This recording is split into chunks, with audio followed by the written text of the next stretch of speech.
Hi peeps. So today we're going to be doing a really honest review of the Pagan Otherworlds Tarot. And I just said it's honest. So I'm pretty sure it's not a popular viewpoint, but it is mine. I purchased the deck with my own funds, so I do feel that it's appropriate for me to give this brutally honest review.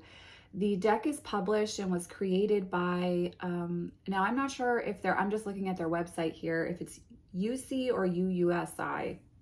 They're a group of designers, and they have created their own like series of decks. And you know, I think part of the draw for me to purchase the deck in the first place was the quality of craftsmanship. And I do have a few students and friends who work with the Pagan Otherworlds Tarot and who really love it on their own, of their own volition. So I should say that I know there are many people out there who absolutely love this deck. So first and foremost, let me say that. Let me double check the price. I think the book and the deck both cost me around $100 with shipping. Let me double check though. Give me a second.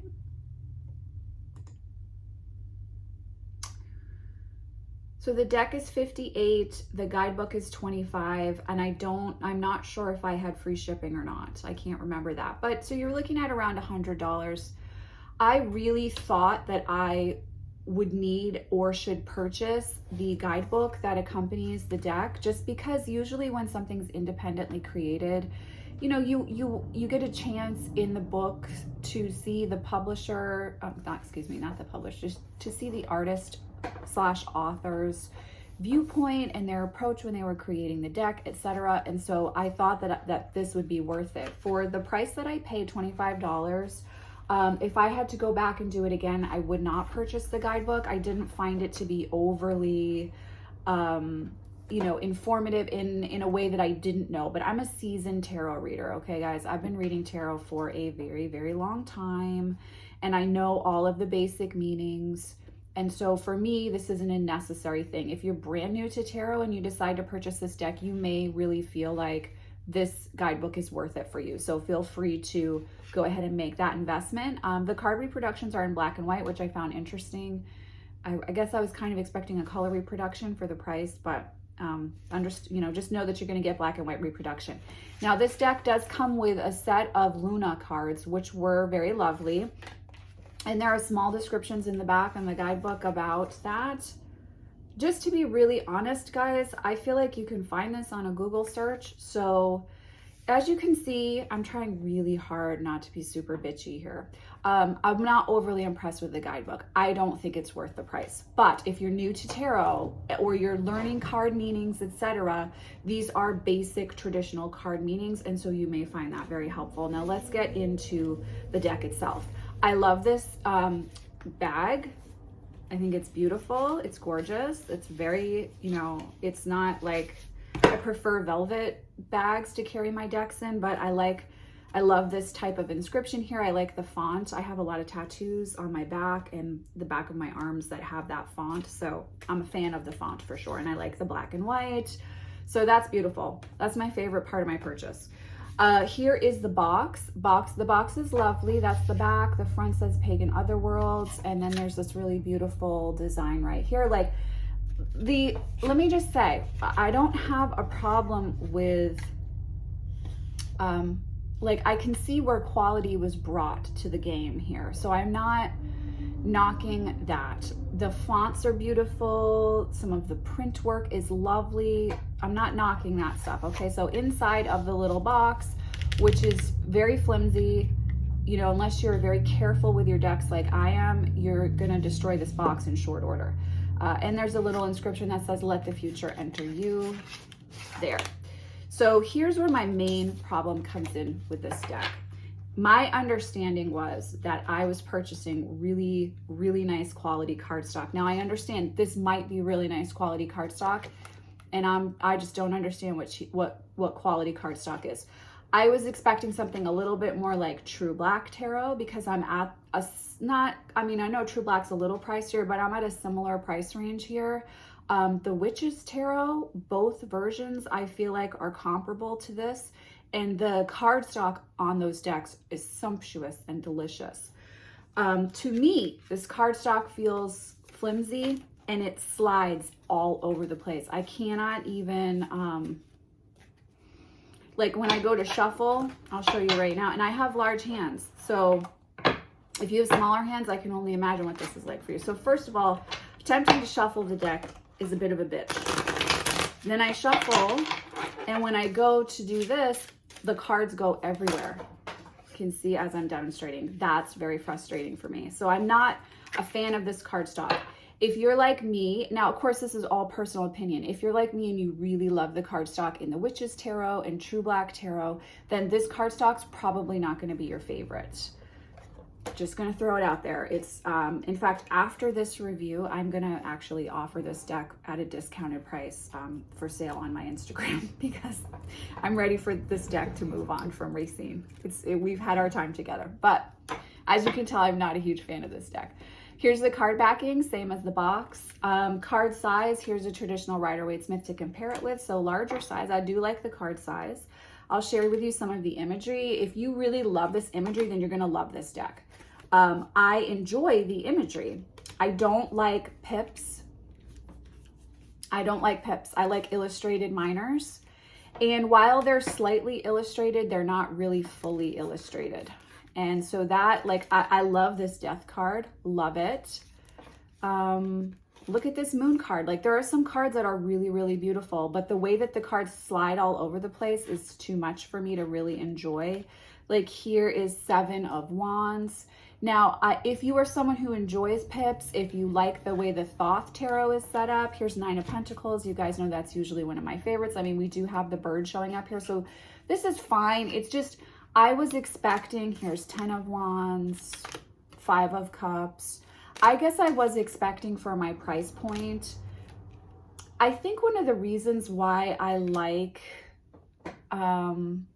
independently produced decks is that when you get the deck, you typically really have an experience. Like you feel like, I don't know, it's just different than when you open up a mass-produced deck. And I guess that I did not personally have that experience when I worked with this, when I first opened the deck. Now, I did use this in a mentoring program with another student, and I mean, it's very easy to read with. It's straight up Rider-Waite-Smith, so if you're a seasoned reader, you're gonna have no problem acquainting yourself with the symbolism. I'm gonna show you a few more images. I do wish that they had spelled judgment the way that Rider-Waite-Smith spells it, but that's just a personal thing of mine. In the Rider-Waite-Smith deck, the way it's spelled. But I mean, like, this Wheel of Fortune's gorgeous. I am not saying it's not a lovely deck. It's a lovely deck. It's lovely. It just didn't do it for me. And this is where, like, everything is subjective, because everyone else I've talked to, I'm literally the only person that doesn't like this deck. Everybody else I've talked to has loved this deck. But because I paid so much money for it, I'm like, I have to do a review. Like, I feel like if I don't review this deck, it's not fair to others who want to know if this deck is a good deck. And I am going to offer this at a discounted rate for sale up on my Instagram page to anyone stateside who wants to claim this deck, but maybe doesn't want to pay full price. You know, I'll make sure it's cleared before I do that. Typically I'll donate decks, but this deck did cost me $100 with the guidebook. And you know, that's quite an investment. So I'm going to find a good home for this deck where it will be loved by someone who will be so stoked to work with the deck.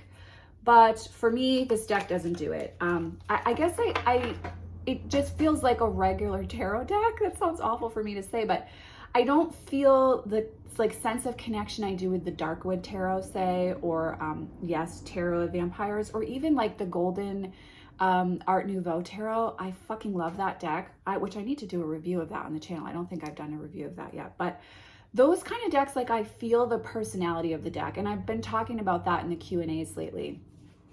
And I don't really feel the personality for this deck, which just means it's really not a deck for me. It doesn't mean it's not a deck for you or for someone else out there who loves this deck.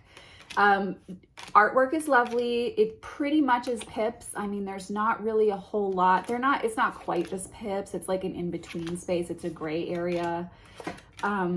And so, you know, again, it's going to be if that really appeals to you. For some people, that's really appealing. For me, it's not appealing. I like fully illustrated decks. I don't know if I showed 2 of Swords. Here's Two of Wands. But I mean, like, this Ace of Pentacles is lovely. I can totally see that on someone's altar. I understand why it's so deemed so such a beautiful deck. It's just not really, to me, I don't feel the level of connection or even just like I'm not 100% in love with this artwork. So I'm just trying to pull the Luna cards. So if you guys are interested, here's the Tower if you wanted to see that. So you guys can see that. Here's the Sun. I mean, that's a lovely Sun. It's not a bad deck, guys. I've really sat on doing this review because I'm so... and I know some of you that know me out there are laughing right now because if you like, I do kind of have a little bit of a teenager attitude about this deck. Here's Three of Swords, which is usually one of my testers for if I love a deck or not. I do like the Queen of Pentacles. That's lovely. But other than that, it's just not really my thing. Here's Seven of Cups. Trying to get those Luna cards out for you guys. I apologize, mom life. I didn't get, okay. Just wanted to make sure I grabbed them all. So here are the Luna cards, which are embossed, as you can see. They're very lovely. Like, if you get the deck, I do think that having these is absolutely worth it, and it's really nice for altar work. If you're new to working with S-bits or you want to bring moon cycles into your practice, then this is going to be, you know, these cards will be a really beautiful way to add depth to your practice. If you're drawn to medieval style artwork and you don't mind pips in your deck, then you're going to love this deck.